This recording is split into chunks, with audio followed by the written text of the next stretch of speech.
যাচ্ছি আমরা আল ফুরাসান দ্বীপ। এটা মদিনা থেকে প্রায় 1200 কিলোমিটার দূরে জিজান শহর থেকে এসে আমরা শিপে উঠলাম। এখান থেকে এখন 2 ঘন্টার মধ্যে এই আমাদের সমুদ্র ওই রেড সির মধ্যে সেই দ্বীপটা আল ফরাসান দ্বীপ। আল ফরাসান দ্বীপটা আমরা জানি অনেকগুলো দ্বীপ নিয়ে, তার ভিতরে মাত্র 3টা দ্বীপের লোকজন থাকে, বাকিগুলো এখনো থাকে না। তো মেইন যে দ্বীপ সেখানে আমরা যাব। ভিতরে প্রবেশ করার সময় আসলে একদম বিমানের মতো সবকিছু চেক হয়েছে।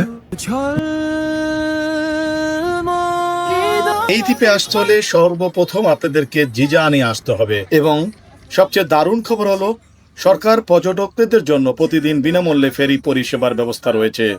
যদিও যাত্রাপথে ঘন্টাখানেক থেকে 2 ঘন্টার মতো সময় লাগে, কিন্তু লোহিত সাগরের নীল জলে সেই যাত্রাটাই এক দারুণ অভিজ্ঞতা দেয়। তবে মনে রাখবেন, মাঝে মাঝে এই ফেরিটা যখন রাফ ওয়েদার থাকে তখন বন্ধ হয়ে যায়, তখন আপনাদেরকে এই ফারাসান দ্বীপপুঞ্জেই সময় কাটাতে হবে। ওয়েদার যখন ভালো হয় তখন আপনারা আবার ব্যাক করতে পারবেন। এই ফেরির মাঝে আপনার গাড়ি নিয়েও আপনারা যেতে পারবেন, তবে অবশ্যই আগে থেকেই কনফার্মেশন করতে হবে। প্রতি দর্শকবৃন্দ, যারা ইন্ডিভিজুয়াল লোক আসে তাদের বেশিরভাগ সিটগুলোই খালি থাকে, কিন্তু গাড়িতে যদি আসেন, গাড়িতে আসলে অবশ্যই 2 দিন আগে গাড়ি কিন্তু ফুল হয়ে যায়। ইন্ডিভিজুয়াল লোকজন অনেক সিট খালি আছে।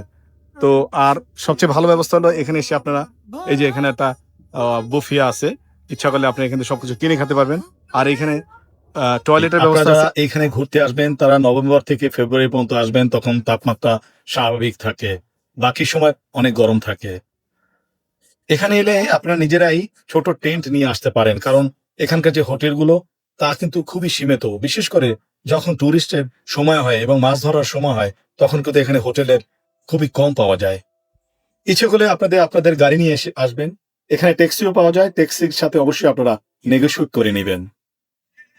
এখানকার ড্রাইভিং খুবই সুন্দর, তবে আপনারা অবশ্যই সতর্ক থাকবেন, কারণ একদম অনেক প্রত্যন্ত অঞ্চলে অনেক লোকজন নাই, রেস্কিউ টিমও অনেক দেরি করে আসে। আমরা ও দিক থেকে আসলাম, এই যে দিক থেকে, এই যে শিবু হচ্ছে। আর এবার আমরা এখান থেকে এই ফারাসান দ্বীপ, ছোট একটা দ্বীপ না, এখানে 300 উপরে দ্বীপ আছে, যার ভিতরে 3টা দ্বীপে মানুষের লোকজন থাকে। বাকি দ্বীপে এখনো কেউ থাকে না, তবে ঘুরতে মানুষ যায়, ম্যানগ্রোভ আছে, সেটা ঘুরতে যায়।